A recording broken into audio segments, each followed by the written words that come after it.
आप सभी को मेरा नमस्कार। ये बड़ी प्रसन्नता का विषय है कि देवी संस्थान द्वारा फाउंडेशनल लिटरेसी एंड न्यूमरेसी विषय पर 2 दिवसीय सिनर्जी समिट आयोजित की जा रही है। इस समिट में 2 दिनों तक वैचारिक मंथन के दौरान आप सभी विषय की चुनौतियों, उससे निपटने के उपायों पर सब्जेक्ट एक्सपर्ट से महत्वपूर्ण सजेशंस और आइडियाज़ प्राप्त करेंगे, ऐसा मेरा विश्वास है।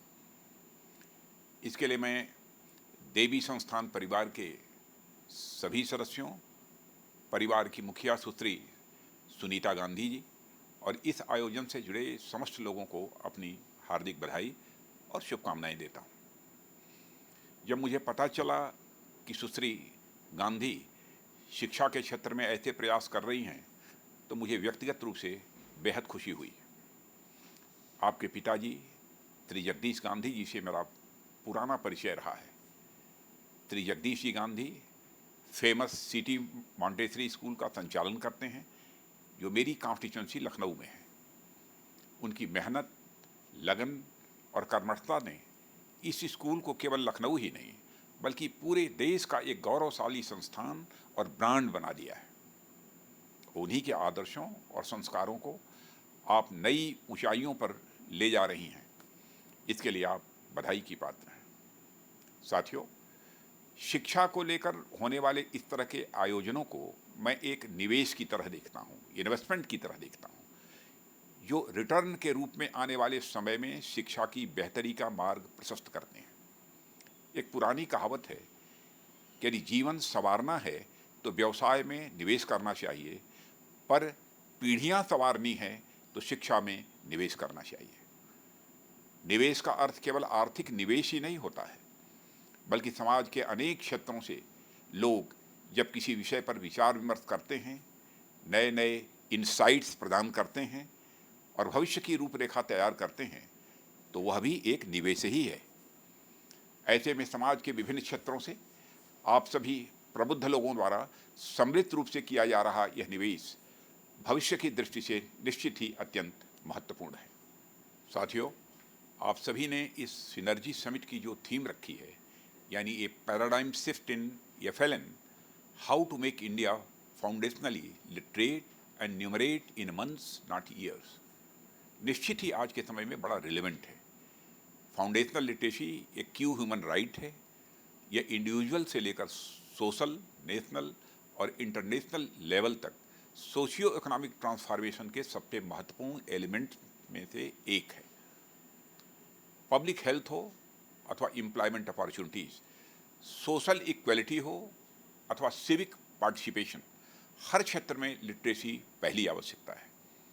भारत को अगर नॉलेज इकॉनमी बनना है, नॉलेज सोसाइटी बनाना है, तो फाउंडेशनल लिटरेसी उसका सबसे पहला और आवश्यक कदम होगा, ऐसा मैं मानता हूँ। यूनाइटेड नेशंस ने दुनिया के लिए निर्धारित सस्टेनेबल डेवलपमेंट गोल्स में सभी गर्ल्स और बॉयज़ की कंप्लीट, फ्री, इक्विटेबल और क्वालिटी प्राइमरी और सेकेंडरी एजुकेशन को महत्वपूर्ण स्थान दिया है। और इस लक्ष्य को प्राप्त करने के लिए यूनाइटेड नेशंस ने 2030 तक का समय निर्धारित भी किया है। क्वालिटी बेसिक एजुकेशन ही किसी देश के ह्यूमन रिसोर्स को सशक्त बना सकता है, जो उस देश की प्रगति के लिए सबसे महत्वपूर्ण होता है। ह्यूमन रिसोर्स किसी भी राष्ट्र का सबसे बड़ा एसेट होता है। हमारे देश की दशा और दिशा इस बात पर बहुत हद तक निर्भर करती है कि हमारा ह्यूमन रिसोर्स कैसा है, और ह्यूमन रिसोर्स की दशा इस बात पर निर्भर करती है कि देश की शिक्षा कैसी हो। भारत देश की वास्तविक स्थिति देखें तो हमारी आज़ादी के 75 वर्ष के बाद भी विभिन्न कारणों से हम फाउंडेशनल लिटरेसी में एक आदर्श स्थिति तक नहीं पहुंच पाए हैं। इनरोलमेंट रेट में तो बढ़ोतरी हुई, पर बच्चों में बेसिक लिटरेसी और न्यूमरेसी स्किल्स डेवलप कर पाने में हम उस हद तक सफल नहीं हो सके जितना हमें हो जाना चाहिए था। विभिन्न रिपोर्टें बताती हैं कि रूरल गवर्नमेंट स्कूल्स में 5वीं क्लास के बच्चों में फाउंडेशनल लिटरेसी स्किल्स का अभाव देखा गया, और पिछले 2 वर्षों में यानी कोविड के दौरान यह स्थिति और भी खराब हुई है। सदी की इस भयानक महामारी के कारण स्कूलों को बंद रखना विवशता हो गई थी। हालांकि स्कूल्स ऑनलाइन मोड में तो अपना काम कर रहे थे, पर जैसा कि आप सभी जानते हैं, बच्चों में ऑनलाइन मोड में एजुकेशन की वह क्वालिटी डिलीवर नहीं हो पाती है जो ऑफलाइन मोड में होती है। और इस तरह की समस्या केवल भारत ही नहीं बल्कि पूरी दुनिया को फेस करनी पड़ी है।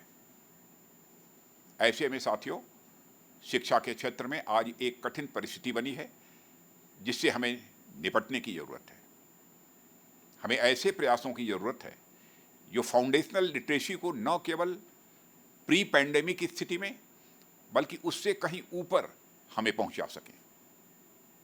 इस दिशा में मैं सुनीता गांधी जी को उनके कंसेप्ट और program accelerating learning for all अथवा ALFA के लिए बधाई देना चाहूँगा, जो आप देश के विभिन्न हिस्सों में संचालित कर रही हैं। साथियों, मुझे बताया गया कि इस प्रोग्राम के माध्यम से लोगों को 90 डेज में लिटरेट बनाया जा सकता है। मैं आशा करता हूं कि आने वाले समय में बड़ी संख्या में लोग इससे जुड़ेंगे और इसे सपोर्ट करने के लिए आगे आएंगे। यहां मैं एक और बात को रेखांकित करना चाहूँगा कि अगर पैंडेमिक ने हमारी अब तक चली आ रही शिक्षा व्यवस्था को डिसरप्ट करने का कार्य किया है, तो उससे उबरने के लिए भी हमको डिसरप्टिव टेक्नोलॉजीज का प्रयोग कर डिसरप्टिव लर्निंग और लिटरेसी की ओर आगे बढ़ना होगा। स्मार्टफोन से लेकर टैबलेट्स और लैपटॉप्स की सहायता से हमें बच्चों में लर्निंग की गति को और तेज करने की जरूरत है। हालांकि इस कदम पर अनेक प्रकार के प्रश्न उठ सकते हैं, जिसमें इनकी कास्ट का भी प्रश्न हो सकता है। पर यहां मुझे एक कथन याद आता है कि if you think education is expensive, try ignorance. यानी शिक्षा अगर आपको महंगी लग रही है तो एक बार अशिक्षा को अपना कर देखें, वह हमें इससे कहीं अधिक महंगी साबित होगी। यह हमें ध्यान में रखना चाहिए। ऐसे में डिसरप्टिव लर्निंग की ओर ध्यान देना और उसे बढ़ावा देना आज की यह महत्वपूर्ण जरूरत है। यहाँ मैं सुश्री सुनीता गांधी की एक पुस्तक disruptive literacy A road map for urgent global action के लॉन्च के लिए भी उनको बधाई देता हूँ। आपने भारत और दुनिया भर में लिटरेसी प्रॉब्लम्स पर अपना जो एनालिटिकल व्यू दिया है, वह निश्चित ही इस प्रॉब्लम को एड्रेस करने में सहायक होगा। साथियों, शिक्षा संबंधी चुनौतियां किसी खास वर्ग, क्षेत्र या जाति की चुनौतियां नहीं होती हैं। यह पूरे राष्ट्र की चुनौती होती है और इसलिए इसके निवारण के लिए पूरे राष्ट्र और समाज को एक साथ मिलकर आगे आना होगा। इसके लिए केवल सरकार के प्रयास, केवल प्राइवेट सेक्टर के प्रयास या फिर केवल NGOs के प्रयास पर्याप्त नहीं होंगे। इसके लिए whole of the nation approach अपनाना आवश्यक है, इसमें राष्ट्र और समाज के सभी अंगों का पार्टिसिपेशन हो। नेशनल एजुकेशन पॉलिसी 2020 भी इस भागीदारी की आवश्यकता रेखांकित करती है। साथियों, इस भागीदारी की संकल्पना को साकार करने के लिए आज जब पॉलिसी मेकर्स, विभिन्न कॉरपोरेशंस के हेड्स, इंटरनेशनल और नेशनल NGOs के हेड्स और शिक्षा जगत के अन्य गणमान्य लोग एक मंच पर एकत्र हो रहे हैं, तो निश्चित ही यह भविष्य में एक बड़े बदलाव का सूचक है। आप सभी हमारी वर्तमान चुनौतियों में से एक प्रमुख चुनौती पर चर्चा करने के लिए एकत्र हुए हैं। आप लोग इस महत्वपूर्ण विषय पर विचार विमर्श करते हुए प्रैक्टिकल, इफेक्टिव और फ्यूचरिस्टिक आइडियाज के साथ सामने आएंगे, ऐसा मेरा विश्वास है। साथियों, यह बड़ी खुशी की बात है कि इस समिट में रिपब्लिक ऑफ मालदीव्स के minister of state for education Shri Abdulla Rasheed Ahmed ji भी अपनी गरिमामयी उपस्थिति प्रदान कर रहे हैं।